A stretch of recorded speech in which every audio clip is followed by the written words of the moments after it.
ကျွန်တော်မွေးဖွားလာချိန်မှာရဲကြစစ်ဆေးမှုကြရှုံးခဲ့ပါတယ်လူသားတွေရဲ့ဉာဏ်ရည်ကိုပဲတစ်သက်လုံးလေ့လာလာတဲ့ Professor တယောက်ဖြစ်တဲ့ကျွန်တော်မေဟာသူမရဲ့သားကအတုံးမကျတဲ့သူဖြစ်နေတာကိုလုံးဝလက်မခံနိုင်ခဲ့ဘူးကံကြမ္မာကစမ်းကြယ်ကျွန်တော်နဲ့ရုပ်ချင်းတူပြီးရဲချ150ရှိတဲ့ကလေးတယောက်ကိုသူမတွေ့လိုက်ရတယ်အဲ့ဒီအချိန်မှာသူမဟာကျွန်တော်ကိုတောင်ပေါ်မှာပုံနှံကစားကြဆိုပြီးခေါ်သွားပြီးတော့ကျွန်တော်ကိုပစ်ထားခဲ့ကဘယ်တော့မှပြန်မလာခဲ့တော့ပါဘူးသူမကကျွန်တော်နေရာမှာရဲချ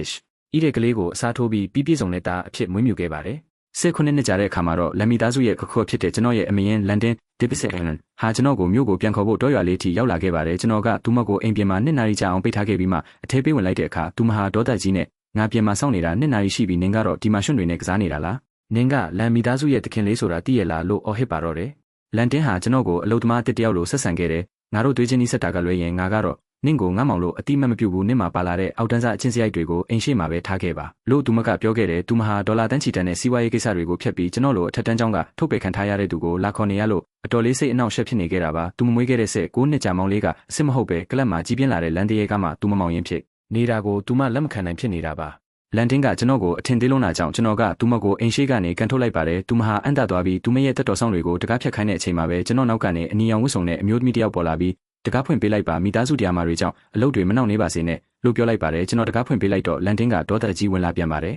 ကျွန်တော်ကသူမကိုအေးစိတ်နဲ့အကြည့်နဲ့စိုက်ကြည့်ပြီးခင်ဗျားတို့လာခေါ်ရတာကအဖွားကအသေးခံမယ်လို့ချင်းချောက်ထားလို့မဟုတ်လားကျွန်တော်မှစိတ်တူတက်တဲ့အချင်းရှိတယ်နောက်တစ်ခါလာပြီးဆရာမလို့ရင်တော့ဘသူနောက်ဆုံးနမီကဘာဖြစ်ဖြစ်ကျွန်တော်ဂယူးမဆိုင်ဘူးတယောက်နာကျင်သွားလိမ့်မယ်လို့တတိပေးလိုက်ပါတယ်လန်ဒန်ဟာဒေါသထွက်လုံးလို့ပောက်ကွဲတော့မဲ့အချိန်မှာပဲကျွန်တော်ကဂယူးမဆိုင်ပဲစိုက်ပျိုးရေးဆက်လုပ်နေခဲ့ပါတယ်နောက်ထပ်2နာရီကြာပြီးသူမရဲ့စိတ်ရှည်မှုတွေကုံဆုံးတော့မဲ့အချိန်ကြာမှပဲကျွန်တော်ဟာအလုပ်လက်စတက်ပြီးအိမ်ထဲဝင်သွားခဲ့ပါတယ်ခဏကြာမှတော့ကျွန်တော်ဟာအရင်ကလိုတောင်တူပုံစံမဟုတ်တော့ပဲအနက်ရောင်ဝတ်စုံထရိခရာရှီရီကိုဆက်ရှေကိုလဲဝစ်ပြီးလက်ဆွဲအိတ်နဲ့အတူထွက်လာခဲ့ပါတယ်တောရွာကကောင်လေးတယောက်မဟုတ်တော့ပဲတကယ့်ကိုအရှိန်ဝါရှိတဲ့သခင်လေးတယောက်ရဲ့ပုံစံနဲ့ပေါ့ကဲတွားကြရအောင်လို့ပြောပြီးကျွန်တော်ဟာသူမတို့နဲ့အတူလိုက်ပါသွားပါတော့တယ်